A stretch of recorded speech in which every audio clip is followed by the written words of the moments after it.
Okay okay okay, तो सबसे पहले तो सॉरी, मुझे ये Q&A 400 के सब्सक्राइबर्स क्रॉस करने पे रिलीज करना था, लेकिन जितने में मैं इसकी स्क्रिप्टिंग करता और एडिटिंग करता, हम ऑलरेडी 500 के सब्सक्राइबर्स क्रॉस कर चुके हैं। आप लोगों ने लिटरली में मिलके एल्गोरिदम के घोड़े खुलवा दिए, एंड क्योंकि 500 के कंप्लीट हो गए हैं, तो मैंने अपना फेस रिवील भी कर दिया है, एज आई प्रॉमिस्ड। सो अगर आप लोगों ने अभी तक मेरी फेस रिवील वाली वीडियो नहीं देखी है, तो सबसे पहले तो जाके वो वीडियो देखो और उसके बाद यहाँ पे आना, क्योंकि तभी असली मजा आएगा। आज के Q&A में आप लोगों की कम्युनिटी पोस्ट में पूछे गए हर एक क्वेश्चन का आंसर मैं जरूर दूंगा। ये Q&A काफी मजेदार होने वाला है और इन्फॉर्मेटिव भी, तो मेक श्योर कि आप इस वीडियो को एंड तक जरूर देखें, क्योंकि इस वीडियो में मैं आप लोगों को वो इन्फॉर्मेशन दे सकता हूँ जो कि अनफिल्टर्ड है और टॉपिक वाइज नहीं होगा, तो आप लोगों के लिए ओपन नॉलेज है ये। तो बिना किसी देरी के शुरू करते हैं सबसे पहले क्वेश्चन से, जो कि है कौन से कलर की चड्डी पहनी है? नहीं पहनी। सब पता चल रहा है। गाइस अब सीरियसली स्टार्ट करते हैं। What's your real name bro? ओ भाई, मारो मुझे, मारो मुझे, मारो। भाई मेरा असली नाम परवीन कुमार है और ये चीज मैंने अपने प्रीवियस Q&A में बता रखी है, लेकिन उस वीडियो के बाद से अभी तक हमारे साथ नियरली 3 लाख नए लोग जुड़े हैं, तो ऑब्वियसली उनको मेरा नाम नहीं पता होगा, इसलिए मैं दोबारा से बता रहा हूँ, मेरा नाम परवीन कुमार है। थर्ड क्वेश्चन है, मिस्टर बीस्ट अपनी वीडियोस में टैग भी नहीं डालते, फिर भी उनकी वीडियो इतना रैंकिंग क्यों करती है? क्या सच में यूट्यूब का कोई सीक्रेट ट्रिक होता है या फिर बाकी सब यूट्यूबर्स फेक बोलते हैं? यूट्यूब पे आने से पहले कोर्स करना चाहिए, और क्या आपने किया था? देखिए, आप सभी लोगों को एक चीज समझने की बहुत ही ज्यादा जरूरत है, branding is over algorithm. Mister beast अगर आज के टाइम पे बिना टाइटल या बिना थंबनेल की भी वीडियो डालेंगे तो भी उस पे मिलियन व्यूज आ जाएंगे, जैसा कि आप देख ही सकते हो। आप लोग बेसिक समझिए, कीवर्ड या टैग्स हम इसलिए डालते हैं ताकि यूट्यूब को पता लग सके कि हमारी वीडियो किस बारे में है, और वो हमारी वीडियो को सही ऑडियंस तक पहुंचा सके, क्योंकि हमारे पास स्टार्टिंग में ऑडियंस नहीं होती है। लेकिन वहीं अगर किसी बंदे के पास पहले से ही ऑडियंस है, तो उसके लिए एल्गोरिदम कितना ही रोल प्ले कर लेगा। मिस्टर बीस्ट के पास ऑडियंस है और खुद की ब्रांडिंग भी है, और ये चीज किसी भी एल्गोरिदम से बड़ी है, किसी भी सोशल मीडिया से बड़ी है। अगर आज मिस्टर बीस्ट अपना कंटेंट यूट्यूब की जगह स्नैपचैट पे डालने लग जाए, तो करोड़ों लोग वहीं उसे देखने पहुंच जाएंगे। आधे से ज्यादा तो स्नैपचैट भी इसी चीज के लिए डाउनलोड कर लेंगे कि मिस्टर बीस्ट वहां पे वीडियो डालता है। रही बात की सच में यूट्यूब की कोई ट्रिक है, तो इसका जवाब है हाँ। यूट्यूब की सिर्फ एक ही स्पेशल ट्रिक है, और वो है क्वालिटी कंटेंट। जिसको ये डिलीवर करना आ गया, उसके लिए यूट्यूब बहुत ही आसान है। लेकिन अगर बाकी यूट्यूबर्स ने ये चीज बोल दी, तो उनके चैनल पे कंटेंट ही नहीं बचेगा, इसलिए वो यूट्यूबर्स आप लोगों को क्लिक बेट करवाते रहते हैं। आप लोग क्वालिटी कंटेंट दो, पर्सनल ब्रांडिंग बनाओ, उसके बाद जैसे मर्जी जो मर्जी वीडियो डालो, कोई फर्क नहीं पड़ता, लोग देखेंगे। रही बात कोर्स की, तो मैंने यूट्यूब पे आने से पहले तो कोई कोर्स नहीं किया था, लेकिन जैसे जैसे मैं यूट्यूब पे नए चैनल्स खोले जा रहा था, तो जो फ्री कोर्सेज होते हैं जो मार्केट में अवेलेबल होते हैं, मैं उनसे थोड़ी थोड़ी नॉलेज ले रहा था ताकि चीजें सही तरीके से कर सकूं। फोर्थ क्वेश्चन है, सैस मॉडल पूरा हुआ क्या? ओके, तो सबसे पहले तो जिन लोगों को नहीं पता, मैं उनको बता दूं कि मैं एक सैस मॉडल पे वर्क कर रहा हूं, सॉफ्टवेयर एज अ सर्विस। अगर मैं सिंपल लैंग्वेज में कहूं तो मैं एक सॉफ्टवेयर बनवा रहा हूं जो कि क्रिएटर्स की हेल्प के लिए बनाया जा रहा है। राइट नाउ वो मॉडल बन तो गया है, लेकिन अभी टेस्टिंग में है। मैं खुद उसमें अलग अलग प्रोजेक्ट डाल के उसे टेस्ट कर रहा हूँ कि वो पब्लिक के लिए सही है या नहीं। जैसे हमें चीज की एश्योरिटी हो जाती है कि हमारा सैस मॉडल परफेक्ट है ऑडियंस के लिए, मैं उसे रिलीज कर दूंगा। फिफ्थ क्वेश्चन है, टेलीग्राम पे नए कोर्सेज कब डालोगे? अब तो 78K से भी ज्यादा हो गए हैं यार, मैं क्या ही बोलूं। मैंने लिटरली में इतने सारे कोर्सेज खरीदे थे आप लोगों के साथ शेयर करने के लिए,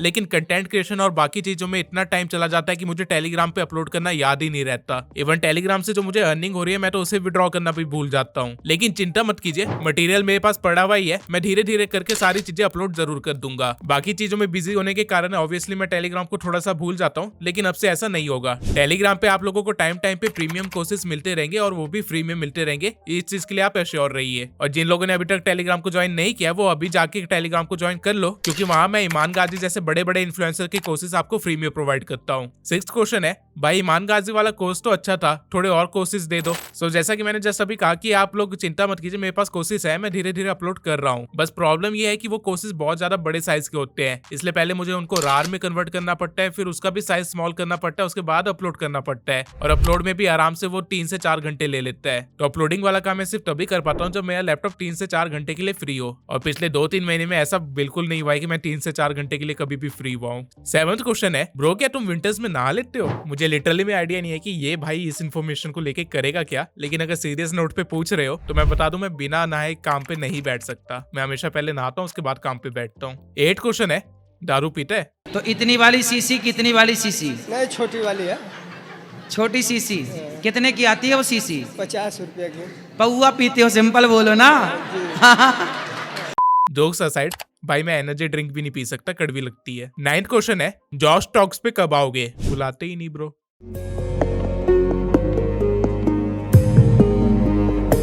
10th क्वेश्चन है, if your channel becomes dead what is your goal before it. देखिए, पहली चीज तो ये है कि मैं ये सोच के चल ही नहीं रहा हूँ कि मेरा चैनल अगले 5 साल तक डेड होगा। अगर मैं ये सोच के काम कर रहा होता तो आधे से ज्यादा टाइम तो डरने में ही निकल जाता। लेकिन ये चीज मुझे पता है कि किसी ना किसी टाइम पे हर यूट्यूबर का चैनल डेड होता है, तो मैं उस चीज के लिए प्रिकॉशंस अभी से लेके ही चल रहा हूँ। अगर मैं सिर्फ यूट्यूब टिप्स एंड ट्रिक्स से रिलेटेड वीडियोस बना रहा होता तो मुझे ये डर लगा रहता कि आज नहीं तो कल मेरा ये चैनल डेड हो जाएगा। लेकिन मैं सिर्फ इससे रिलेटेड कंटेंट नहीं बनाता, मैं एआई के ऊपर भी वीडियोस बनाता हूँ, मेक मनी ऑनलाइन के ऊपर भी वीडियोस बनाता हूँ और बाकी सोशल मीडिया प्लेटफॉर्म्स को भी कवर करता हूँ। और इतने सारे टॉपिक्स एक साथ कभी भी डेड नहीं हो सकते हैं, तो जब तक इनमें से एक टॉपिक भी चल रहा है तब तक मेरा चैनल चलता रहेगा। रही बात की अगर चैनल गलती से डेड हो भी जाता है तो भी मेरा प्लान सिंपल सा है। मुझे इतनी स्ट्रॉन्ग पर्सनल ब्रांडिंग बनानी है कि अगर मैं कोई नया चैनल भी स्टार्ट करूं तो उस पे 1 लाख फॉलोअर्स मेरे पास पहले से हो। अगर मेरे पास इतनी ऑडियंस स्टार्टिंग से हुई तो मेरा काम 10x आसान हो जाएगा। 11th क्वेश्चन है, पी लो, हेलो, खेलो, मुझसे मिल लो।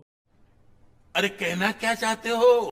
12th क्वेश्चन है, can you leave YouTube now and do other job. अगर आप स्पेसिफिकली जॉब का पूछ रहे हैं तो नहीं, क्योंकि मैं जॉब वैसे भी कभी भी नहीं करने वाला था, ये मेरा कभी प्लान था ही नहीं। बीच में बस एक बार सिचुएशन खराब हुई थी, तब मैं सोचा था कि कुछ महीने जॉब कर लेता हूँ, लेकिन उसके अलावा कभी भी मैंने जॉब के बारे में नहीं सोचा। अगर आपका क्वेश्चन ये है कि आज यूट्यूब बंद हो जाता है तो मैं क्या करूंगा, तो जवाब है कि मैं कोई छोटा सा बिजनेस कर लूंगा और हो सकता है शायद रीसेलिंग का बिजनेस करूंगा। इवन रिसेंटली दिवाली पे मैंने एक छोटा सा रीसेलिंग का बिजनेस ट्राई भी किया था और बिना कुछ ज्यादा मेहनत किए ही मैंने 30,000 अर्न भी कर लिए थे, और ये 30,000 सिर्फ एक हफ्ते की अर्निंग थी। तो अगर आज मुझे यूट्यूब छोड़ना पड़ा तो मैं सेलिंग से रिलेटेड कुछ बिजनेस करूंगा जो कि सबसे आसान है मेरे लिए। क्वेश्चन नंबर 13 है, I know you want answer back so be happy. भाई इसे बोलते हैं ऑप्टिमिज्म। ब्रो को लगा कि मैं उनका रिप्लाई बैक नहीं करूंगा, स्टिल उन्होंने मुझे खुश रहने के लिए कहा है। सो फर्स्ट ऑफ ऑल तो thank you bro, and secondly कि आप लोग ये मत सोचा कीजिए कि मैं रिप्लाई बैक नहीं करता या फिर मैं देख नहीं रहा हूँ आप लोगों के कमेंट्स। मैं सारे कमेंट्स देखता हूँ, लेकिन ये चीज आप लोगों को भी पता है कि हर एक कमेंट का रिप्लाई करना बहुत ही मुश्किल होता है, इसलिए मैं कई बार सिर्फ लाइक करके या हार्ट देख के छोड़ देता हूँ, लेकिन मैं पढ़ता जरूर हूँ आप लोगों के कमेंट्स। क्वेश्चन नंबर 14 है, bro what is your parents reaction on your first income. ये चीज मैंने अपने पिछले Q&A में भी बताई थी। मैंने अपनी पहली अर्निंग के बारे में घर वालों को डायरेक्टली नहीं बताया था। जब मेरी अर्निंग स्टेबल हो गई थी तब मैंने अपने घर वालों को बताया था कि मैं यूट्यूब से कुछ अर्न कर रहा हूँ। और रही बात रिएक्शन की, तो वो नॉर्मल रिएक्शन ही था, क्योंकि उन लोगों को पता था कि मैं कॉलेज छोड़ के कुछ तो कर ही रहा हूँ। मेरे पेरेंट्स इस बात से खुश जरूर थे कि मैं एक स्टेबल इनकम जनरेट कर पा रहा हूँ। क्वेश्चन नंबर 15 है, something you don't want to tell, it's not shameful but funny. भाई ने काफी सही चीज पूछ ली है। वैसे तो ये एक इंसिडेंट है जो रिसेंटली मेरे साथ हुआ है। मैं बाइक से कभी भी किसी हाईवे पे नहीं गया था, लेकिन रिसेंटली हम मनाली गए थे तो बाइक से एक वीडियो शूट करनी थी, इसलिए मैं बाइक लेके गया था और मुझे ये बात नहीं पता थी कि बाइक का टोल नहीं कटता है। रात का टाइम था तो मैं एक टोल लेन में लग गया जाके और खड़ा हो गया कि वो लोग मुझे बताएंगे कि कितना टोल देना है, और टोल वाला बंदा मुझे देखे जा रहा था कि यहाँ क्यों खड़ा हूँ। उसने मुझे देख के मुंडी हिलाई और मैंने भी हिला दी। वो कह रहा था कि जाओ, मुझे लगा कह रहा है पैसे दो। फिर दूर से एक बंदा आया और कहता है कि साइड से निकल लो। इस मोमेंट पे फनी बात ये थी कि टोल वाले को लग रहा था कि मैंने पी रखी है, इसलिए मैंने लेन में घुसा दी, और मुझे लग रहा था कि टोल वाले ने पी रखी है, इसलिए वो मुझे बता नहीं रहा है कि कितना पे करना है और जाने के लिए कह रहा है। सुनने में भले ये इतना ज्यादा फनी ना लग रहा हो, लेकिन आप ये सोचिए कि ये सब कुछ 2 से 5 मिनट तक चलता रहा। वो मुंडी हिलाया जा रहा था और मैं भी मुंडी हिलाया जा रहा था। क्वेश्चन नंबर 16 है कि कंफ्यूज कैसे ना रहे। इनको सुनो, सब कंफ्यूजन दूर हो जाएगी। कन्हैया का जुलूस जा रहा था, हम कहे रुक गया, हम कहे हाथ दहना दे दिया, हम कहे हम हैं पीठ पर, उसके बाद तुम धीरे धीरे पहुंचो और कहाँ जाओगे। जोक्स असाइड, मैं अपनी लाइफ में जब भी कंफ्यूज होता हूँ मैं श्रीमद् भगवद गीता पढ़ना स्टार्ट कर देता हूँ, और पूरे 18 चैप्टर्स कंप्लीट होने के बाद ऐसा कभी भी नहीं हुआ है कि मैं कंफ्यूज रह गया हूँ। जब तक वो चैप्टर्स कंप्लीट होते हैं तो कंफ्यूजन अपने आप खत्म हो जाती है, डजंट मैटर कि कितना बड़ा ही कंफ्यूजन क्यों ना हो। क्वेश्चन नंबर 17 है, can you speak Bengali language. मैं बंगाली सिर्फ उतना बोल सकता हूँ जितना जेठालाल। क्वेश्चन नंबर 18 है, जीएफ से कब शादी कर रहे हो। 5 साल बाद। 19th कमेंट है, बस मेरा नाम लो। This is exactly how bro felt after saying this. Okay, so अगले कमेंट में हमारे एक भाई ने कहा है कि उनको प्रॉब्लम आ रही है टेलीग्राम के रिसोर्सेज डाउनलोड करने में, क्योंकि वो रार फाइल में है। एक्चुअली मुझे रार फॉर्मेट में चीजें अपलोड करनी पड़ती है, क्योंकि नॉर्मली कोर्सेज का साइज 100 GB से भी ज्यादा होता है। रार फॉर्मेट को ओपन करना बहुत ही ईजी है, आपको बस इस सॉफ्टवेयर को डाउनलोड कर लेना है अपने पीसी में और आपका काम हो जाएगा। इस चीज से रिलेटेड वैसे काफी सारे ट्यूटोरियल्स ऑलरेडी यूट्यूब पे है, तो मैं आपको सजेस्ट करूंगा कि आप उसे भी जरूर देखें। 21वां क्वेश्चन है कि 200 के और उससे ज्यादा वाले सब्सक्राइबर्स के चैनल को हैंडल करना बहुत ही मुश्किल होता है। चलो, कोई तो मेरे दुख को समझ रहा है। क्वेश्चन नंबर 22 है, रोनाल्डो या मेसी। अगला क्वेश्चन है, हु आर यू। थोड़ा बिल्डअप दो बेबी, थोड़ा एलिवेशन दो, इसे कहते हैं इंट्रो। भाई और बहनों, presenting the most interesting and entertaining character, DJ. Question number 24 है, what is your gender? Okay, so next comment में हमारे एक सब्सक्राइबर ने बताया है कि उन्होंने 4 फोन से मेरे चैनल को सब्सक्राइब कर रखा है और वो 3D एडिटिंग सीखना चाहते हैं। सो सबसे पहले तो थैंक यू ब्रो, आप लोग इतना सपोर्ट करते हो, अलग अलग डिवाइसेस से मेरे वीडियोस को देखते भी हो, सब्सक्राइब भी करते हो। एंड मैं आप लोगों को बताना चाहता हूँ कि मैं आप लोगों का दिल नहीं तोड़ने वाला हूँ। मैं पूरी तैयारी कर चुका हूँ आप लोगों को एडिटिंग सिखाने के लिए। राइट नाउ मैं ऑलरेडी साइड बाय साइड पूरा एक कोर्स तैयार कर रहा हूँ जहाँ पे मैं एडिटिंग बेसिक से सिखाने वाला हूँ। लिटरली जिनको आफ्टर इफेक्ट्स खोलना भी नहीं आता वो भी आफ्टर इफेक्ट्स सीख जाएंगे, इस लेवल की एडिटिंग सिखाने वाला हूँ। और बहुत ही जल्दी वो मैं पब्लिकली रिलीज भी कर दूंगा। एंड डोंट वरी, कोर्स सुन के अगर आपको लग रहा है कि पेड होगा या फिर बहुत ही ज्यादा महंगा होगा, तो ऐसा कुछ नहीं होने वाला है। मैं एक अपने खुद के प्लेटफॉर्म पे बना के वो कोर्सेज को अपलोड करूंगा एज अ वीडियो फॉर्मेट, ताकि आप लोगों के लिए सीखना भी आसान रहे और इजिली उससे आप नॉलेज भी ले सको। और उस प्लेटफॉर्म पे मैं और भी चीजें प्रोवाइड करता रहूंगा, जैसे कि मटेरियल्स हो गए या फिर मेरे लेटेस्ट वीडियो के एडिटिंग स्टाइल्स हो गए एंड एवरीथिंग। अगर मैं सच कहूं तो अभी मैं काफी सारी चीजों पे वर्क कर रहा हूं जो कि आप लोगों को नहीं पता है, तो बस मुझे थोड़ा सा टाइम दीजिए, मैं धीरे धीरे हर एक चीज को सेट कर दूंगा और आप लोगों की सभी रिक्वायरमेंट्स को फुलफिल कर दूंगा, कुछ भी इग्नोर नहीं होगा।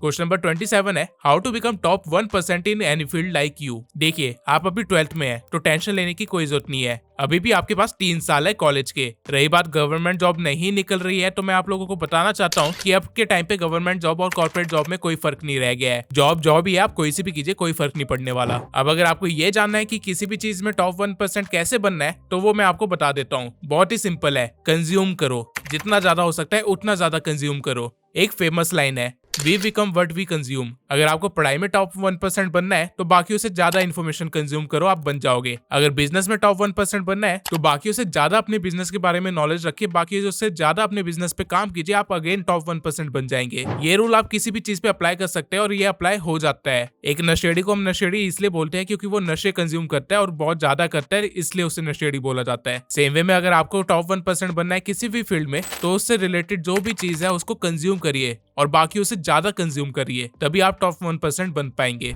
अगर आप लोग 24 घंटे बिजनेस के बारे में सोच रहे हो, आइडियाज के बारे में सोच रहे हो, स्ट्रेटेजीज के बारे में सोच रहे हो, तो आप अल्टीमेटली उसके लिए एक्शंस भी लोगे और काम करते करते टॉप 1% भी बन ही जाओगे। लेकिन अगर आप अच्छे कंज्यूमर नहीं हो तो आपको खुद को ही नहीं पता चलेगा कि आपकी फील्ड में क्या चल रहा है, क्यों चल रहा है और कैसे चल रहा है, तो टॉप 1% तो भूल ही जाओ, सर्वाइव भी नहीं कर पाओगे। ये बहुत ही अच्छा क्वेश्चन था और मैं लिटरली इसके ऊपर एक स्पीच बोल सकता हूँ, लेकिन अगर मुझे एक लाइन में समराइज करना हुआ तो कंज्यूम मोर। क्वेश्चन नंबर 28 है, आपके कितने बच्चे हैं? मुझे नहीं पता कि लोग क्या सोच के ये क्वेश्चन पूछ रहे हैं, लेकिन मैं आप लोगों से एक क्वेश्चन पूछना चाहता हूँ इस कमेंट के बाद। क्या मेरी आवाज से मैं आप लोगों को बाल बच्चे वाला लगता हूँ? क्वेश्चन नंबर 29 है, तुम्हारे इष्ट देव भाई हिमाचल या बंगाल से है क्या? क्वेश्चन नंबर 30 है, भाई मैंने एक चैनल बनाया है यूएसए की ऑडियंस के लिए, लेकिन इंडियन व्यूज आ रहे हैं, जबकि वीडियो इंग्लिश में है और टॉपिक भी यूएसए के ऑडियंस के लिए है। यूएसए के लिए वीडियो अपलोड कैसे करें और व्यूज कैसे ले? ओके, सो राइट नाउ ये एक बहुत ही हॉट टॉपिक बना हुआ है और अभी के टाइम पे सभी यूएसए चैनल खोलना चाहते हैं और मैंने काफी सारी वीडियोस भी देखी इस चीज से रिलेटेड और मुझे ये तो रियलाइज हो गया कि काफी लोगों को इसके बारे में पता ही नहीं है, स्टिल वो लोग वीडियो बना के आप लोगों को गुमराह कर रहे हैं। मैंने 2 यूएसए चैनल्स पहले भी रन कर रखे हैं जिसपे मेरी 45% से ज्यादा ऑडियंस यूएसए की ही थी, इसलिए मैं आप लोगों को कुछ रियलिटी चेक्स देना चाहता हूँ। सबसे पहला, स्टार्टिंग में आप लोगों को व्यूज इंडिया से ही आएंगे अंटिल आप वीपीएन के साथ सही तरीके से काम नहीं करते हैं तो। दूसरा, यूएसए चैनल होने का मतलब होता है कि मेजॉरिटी ऑडियंस फॉरेनर्स है, इसका ये मतलब नहीं होता कि इंडियन व्यूज नहीं आएंगे। आप कोई भी निश खोल लो, कोई भी वीडियो बना लो, किसी भी लैंग्वेज में बना लो, आपको इंडियन व्यूज आएंगे ही आएंगे क्योंकि हमारी पॉपुलेशन ही इतनी ज्यादा है। तीसरा, यूएसए चैनल रन करना उतना मुश्किल भी नहीं है और मैं सिर्फ कुछ मिनट्स में ही आप लोगों को डिटेल में नहीं बता सकता कि यूएसए चैनल कैसे रन करना है, इसलिए मुझे कुछ दिन का टाइम दीजिए। मैं टॉपिक को अच्छे से कवर करूंगा एक सेपरेट वीडियो में, जहाँ पे मैं रियलिटी चेक्स भी दूंगा, प्रूफ्स भी दूंगा और आपको स्टैट्स भी दिखाऊंगा कि कैसे वर्क किया जाता है। क्वेश्चन नंबर 41 है, क्या आप इंसान हो? नहीं, I'm Chitti. Reloaded. Version 2.2. Question number 42 है, ब्रो न्यू 30-40 डे चैलेंज रख लो यार। ओके, सो मैं आप लोगों को बताना चाहता हूँ कि ये चीज मैं काफी टाइम से सोच ही रहा था और मैंने क्योंकि फेस सिविल की भी वीडियो शूट कर ली है तो अब मैं फाइनली जाके थोड़ा सा फ्री हो गया हूँ, तो इसलिए मैं इंस्टाग्राम पे 30 डे चैलेंज करने वाला हूँ। इंस्टाग्राम पे मेरा टारगेट है कि मैं फरवरी खत्म होने से पहले 100 के फॉलोअर्स क्रॉस कर लूँ, इसलिए मैं इंस्टाग्राम पे वो सभी नॉलेज और इन्फॉर्मेशन शेयर करने वाला हूँ जो कि मैं यूट्यूब पे शेयर नहीं कर सकता क्योंकि वो शॉर्ट फॉर्म कंटेंट है। तो जल्दी से जाके ट्यूब सेंसाई को इंस्टाग्राम पे भी फॉलो कर लो क्योंकि वहाँ पे भी गेम चेंज होने वाली है और जितनी जल्दी हमारा यूट्यूब ग्रो हुआ है इंस्टाग्राम उतनी तेजी से ग्रो होने वाला है। अगला क्वेश्चन है, एनी फ्यूचर बिजनेस प्लान्स? भाई बिजनेस प्लान्स तो बहुत सारे हैं, ऑनलाइन भी और ऑफलाइन भी, बस प्रॉब्लम यह है कि मैं अकेला सब नहीं कर सकता और स्किलफुल लोगों की बहुत कमी है इंडिया के अंदर। बट डोंट वरी, मैं इस साल के एंड तक काफी सारी चीजें करने वाला हूँ और हर एक चीज आप लोगों के साथ शेयर भी करूंगा। लेकिन स्टिल आप लोगों को थोड़ा सा जानना है कि मैं क्या कर रहा हूँ, तो मैं आपको बता देता हूँ कि ऑनलाइन बिजनेस के पर्सपेक्टिव से तो मैं एक SaaS मॉडल तैयार कर ही रहा हूँ। इसके सिवाय मैं खुद की एक फॉरनर्स की कम्युनिटी भी बना रहा हूँ जो कि एक पेड कम्युनिटी होगी और उनको मैं वही इन्फॉर्मेशन प्रोवाइड करने वाला हूँ जो मैं आप लोगों को कर रहा हूँ। बस फर्क ये होगा कि वो लोग मुझे पे करेंगे उस इन्फॉर्मेशन के लिए। इन दोनों जगहों से मुझे एक कांस्टेंट पैसिव इनकम आती रहेगी, वो भी ऑनलाइन। रही बात ऑफलाइन बिजनेसेस की, तो मैं अभी रेंटल बिजनेस में घुसने का सोच रहा हूँ, लेकिन अगेन ये चीज एकदम से नहीं हो सकती, इसको कम से कम 6 से 8 महीने लगेंगे। अगर सब कुछ ठीक रहा तो मैं 8 महीने बाद आप लोगों के साथ शेयर जरूर करूंगा कि मैंने ऑफलाइन कौन कौन से बिजनेस किए हैं और कौन कौन सी चीजें एस्टेब्लिश कर ली है। क्वेश्चन नंबर 45 है, हाउ टू गेट 5 गर्लफ्रेंड्स। मैं इस बंदे के कमेंट को देख के ही बता सकता हूँ कि इसके पास एक भी नहीं है। पुराने टाइम में महाराजा लोगों के पास 5 वाइफ्स होती थी जिसे वो संभाल नहीं पाते थे और राज में क्लेश होते रहते थे। वहीं इस भाई को 5 गर्लफ्रेंड चाहिए ताकि ये रोज खतरों के खिलाड़ी खेल सके। ओके, सो नाउ मेरे सामने सीरीज ऑफ क्वेश्चंस है, तो मैं इनका आंसर एक एक करके जल्दी जल्दी दूंगा। हाउ मच डू स्पॉन्सर्स पे। स्पॉन्सर के प्राइजेस चैनल और निश पे वेरी करते हैं, लेकिन अगर मुझसे पूछ रहे हो तो मुझे एक स्पॉन्सर के 7 लाख भी मिले हैं। पूरी डिटेल्स वगैरह मैं यहाँ तो नहीं बता सकता, लेकिन एक अलग वीडियो में मैं आपको अच्छे से बताऊंगा कि किस किस स्पॉन्सर ने मुझे कितना कितना पे किया है। Your body count, your smart watch is model and price. मैं स्मार्ट वॉच नहीं पहनता, मुझे एनालॉग पसंद है और रिसेंटली मैंने गैस ब्रांड की ब्लू सिलिकॉन वॉच ली है जिसका मार्केट प्राइस 20,000 रुपए है। इसके सिवाय मेरे पास अलग अलग ब्रांड्स की काफी सारी वॉचेस है जिनका ओवरऑल प्राइस नियरली 1 लाख होगा। मैंने अभी अपने कलेक्शन में टाइटन, अरमानी, कार्टियर इन सब की वॉचेस भी ऐड करी है। आई नो आप में से काफी सारे लोग सोच रहे होंगे कि ये वेस्ट ऑफ मनी है, लेकिन मुझे वॉचेस का शौक है और वॉचेस एक इन्वेस्टमेंट भी होती है। इससे रिलेटेड ईमानगाजी का एक कोर्स है जो कि मैं अपने टेलीग्राम चैनल पर डाल दूंगा ताकि आप लोगों को भी पता चल सके। बिगेस्ट इन्वेस्टमेंट, मेरी बिगेस्ट इन्वेस्टमेंट वैसे तो देखी जाए तो 10 लाख की है जो कि मैंने मार्केट में लगा रखी है। Best free site for AI shorts. अगर मैं आप लोगों को सच बताऊं तो फ्री में कोई भी ऐसा AI नहीं है जो कि अच्छा काम कर सके। जितने भी फ्री वाले AI है उनके अंदर या तो काम खराब होता है या फिर बेकार होता है। लेकिन अगर पेड की बात की जाए तो मुझे इन वीडियो पर्सनली अच्छा लगा क्योंकि उसने 0 से लेकर शॉर्ट्स बना दी, वो भी काफी अच्छे। What is your future planning and आगे जाके कौन सी फील्ड में जाना चाहते हो और कौन सा चैनल या बिजनेस खोलना चाहते हो। फ्यूचर प्लानिंग तो ये है ब्रो कि मुझे एक कम्युनिटी बनानी है 100 लोगों की। 100 ऐसे लोग जो कि स्किल्ड हो, तेज हो और खुद में लीडर हो और एंटरप्रेन्योर भी हो, और वो 100 लोग फ्यूचर में कुछ उखाड़ सके। अगर मुझे ऐसे 100 लोग मिल जाए तो मेरे लाइफ गोल बहुत ही इजी हो जाएंगे अचीव करना। रही बात कि मैं फ्यूचर में कौन सी फील्ड में जाना चाहता हूँ, तो अभी तक खुद को एनालाइज करके मुझे इतना तो समझ आ गया है कि मैं मास मीडिया और एंटरटेनमेंट इंडस्ट्री में ही जा सकता हूँ क्योंकि इस मार्केट को मैं अच्छे से जानता हूँ और बचपन से इसी में काम कर रहा हूँ। रही बात कौन सा बिजनेस खोलना चाहता हूँ, तो मैं एक एनिमेशन स्टूडियो खोलना चाहता हूँ जहाँ पे मैं हमारी हिस्ट्री से रिलेटेड कार्टून्स बनाऊंगा बच्चों के लिए जो कि मोरल वैल्यू से रिलेटेड होगी, जैसे कि बचपन में हम लोग लिटिल कृष्णा या फिर कृष्णा और बलराम देखा करते थे वगैरह वगैरह। क्वेश्चन नंबर 49 है, why aren't more people considering YouTube as a source of income. काफी अच्छा क्वेश्चन है और रीजन ऑलरेडी आप सभी को पता ही है। सबसे पहला रीजन तो यही है कि लोग अभी भी जॉब मेंटालिटी में अटके हुए हैं। जब तक उनके पास डिग्री ना हो या फिर 20 से 25 हजार की जॉब ना हो, उनको लगता है कि उनकी लाइफ में रिस्क है। दूसरा ये है कि लोगों को ट्रस्ट इश्यूज बहुत ज्यादा है, खुद से भी और दूसरों से भी। कुछ दिन पहले मैं अपने 7 घंटे वाली वीडियो में एक कमेंट पढ़ रहा था और उसमें एक बंदे ने कमेंट किया था कि अगर तू 30 लाख कमा रहा होता साल के तो तू यहाँ पे वीडियो ना बना रहा होता। और ये चीज पढ़ के मुझे हंसी भी आई और बुरा भी लगा। बुरा तो इसलिए लगा क्योंकि लोगों को ट्रस्ट ही नहीं है कि कोई दूसरा उनकी हेल्प भी करना चाहता है, और हंसी इसलिए आई क्योंकि इन लोगों को नहीं पता कि बिलियनियर्स भी अपना यूट्यूब चैनल खोल के यहाँ पे बैठे हुए और यहाँ पे इन्फॉर्मेशन और वैल्यू देते हैं। मैं तो फिर भी बहुत पीछे हूँ उन लोगों से, लेकिन आई होप न्यू जनरेशन में ये चीज चेंज होगी और जॉब मेंटेलिटी से हट के वो अलग अलग चीजों को डिस्कवर करेंगे। क्वेश्चन नंबर 50 है, आप किस किस यूट्यूबर को जानते हो। पर्सनल लेवल पे तो मैं सिर्फ देवेश से मिला हूँ आज तक, लेकिन ऐसे जानता काफी सारे यूट्यूबर्स को, जैसे कि डिकोडिंग वाईटी, क्रिया View, Tech Jail Breaker, Hifzan Breaks, AI Guy, Thrive Tuber, Matt Park, Eurotech, OP Animation और बहुत सारे यूट्यूबर्स मेरे कॉन्टेक्ट में है जिनसे मैं टाइम टू टाइम फोन पे बात करता रहता हूँ काम से रिलेटेड। एंड बिलीव मी ये सारे लोग काफी अच्छे हैं, काफी अच्छा कैरेक्टर है इन सब का, एंड ये सब के सब काफी ज्यादा मेहनत करते हैं आप लोगों को वैल्यू प्रोवाइड करने के लिए, तो इनको भी सपोर्ट कीजिए। आपकी पहली इनकम क्या थी? सबसे पहली इनकम तो इंस्टाग्राम से ही थी जो कि 500 या 700 रुपए की थी। आई गेस मैंने कोर्स बेच के ही कमाए थे वो। एंड यूट्यूब से पहले इनकम $100 की थी। आप कितने साल के हो? राइट नाउ मैं 20 साल का हूँ और 21 का होने वाला हूँ। नेक्स्ट हमारे पास फिर से सीरीज ऑफ क्वेश्चन है, तो मैं एक एक करके सबका रिप्लाई करता हूँ। What inspired you to making content about YouTubers? मेरे पास मेरी प्रीवियस नॉलेज थी और एक्सपीरियंस था जो कि मैंने सोचा कि बाकियों के साथ शेयर करना चाहिए, इसलिए मैंने ट्यूब सेंसाई चैनल को स्टार्ट किया था। Who is your favourite YouTuber and why? India में पूछोगे तो मेरा फेवरेट यूट्यूबर वुवन वाम ही है, क्योंकि वो बंदा ऑलरेडी सबसे 10 साल आगे चल रहा है एंड नॉट टू मेंशन उनका टैलेंट नेक्स्ट लेवल का है। एंड सेम वे में अगर फॉरनर्स में जानना चाहते हो तो मिस्टर बीस्ट, क्योंकि वो बंदा कोई यूट्यूबर नहीं है, वो एक प्रॉपर बिजनेस माइंडसेट वाला बंदा है जिसने अपनी गेम ऑलरेडी किसी और ही लीग में स्टार्ट कर दी है, जहां तक पहुंचने में बाकियों को पता नहीं कितने जमाने लगने वाले हैं। Which YouTubers do you think are the most underrated? मेरे अकॉर्डिंग तो प्रवीण मोहन बहुत ही अंडररेटेड चैनल है इंडिया में। जिनको नहीं पता उनको बता दूं, प्रवीण मोहन एक आर्कियोलॉजिस्ट है जो कि एंशिएंट टेंपल्स और साइट्स पे साइंटिफिक चीजें ढूंढते हैं। ऑल्दो अब उनके 2 मिलियन सब्स हो गए हैं, बट मैं उनको तब से देख रहा हूँ जब मैं 7th क्लास में था, और वो टाइम पे वो अपने सब्सक्राइबर से मिले हुए फंड से एंशिएंट टेक्नोलॉजी को रीबिल्ड करके दिखाते थे, वो चीजें कैसे वर्क करती है और क्यों बनाई गई थी। एंड बिलीव मी, ये काफी फैसिनेटिंग है। अगर आप में से किसी को भी हल्का सा हिस्ट्री में इंटरेस्ट है या आर्कियोलॉजी या फिर एंशिएंट टेक्नोलॉजी में इंटरेस्ट है तो आप लोगों को उसका चैनल देखना चाहिए, एक नंबर चैनल है। What's your favourite YouTube trend of all time? मेरा फेवरेट ट्रेंड राइट नाउ चल ही रहा है एजुकेशन कंटेंट का। लोग अब इन्फॉर्मेशन को एंटरटेनमेंट से ज्यादा देख रहे हैं एंड ये चीज काफी सही है। Buts one thing you have learned from studying successful YouTubers, एक बहुत ही इंपॉर्टेंट चीज जो मैंने एनालाइज करी और सीखी भी है, वो ये है कि सभी क्रिएटर्स जो कि सक्सेसफुल है वो अपनी ऑडियंस से कम 5 से 10 साल आगे चल रहे हैं, इसलिए वो टाइम के साथ रेलिवेंट रह पाते हैं। Who do you think is the best business सेवी यूट्यूबर? राइट नाउ तो मैं अलग सर का नाम लूंगा। एक यूट्यूब चैनल से सीधा $1 बिलियन कंपनी स्टैब्लिश करने के लिए दिमाग से लेके जान तक सब लग जाता है, और इन्होंने ये काम इतने कम टाइम में किया है जो कि अनबिलीवेबल टाइप ही है। How do YouTubers make money beside ads? Ads को छोड़ के भी बहुत सारे तरीके हैं यूट्यूब से अर्निंग के। आप डिजिटल प्रोडक्ट बना के बेच सकते हैं, एफिलिएट की अर्निंग कर सकते हैं, प्रोडक्ट्स की स्पॉन्सरशिप कर सकते हैं, पेड कम्युनिटी बना सकते हैं, अपना खुद का ब्रांड लॉन्च कर सकते हैं, कोर्स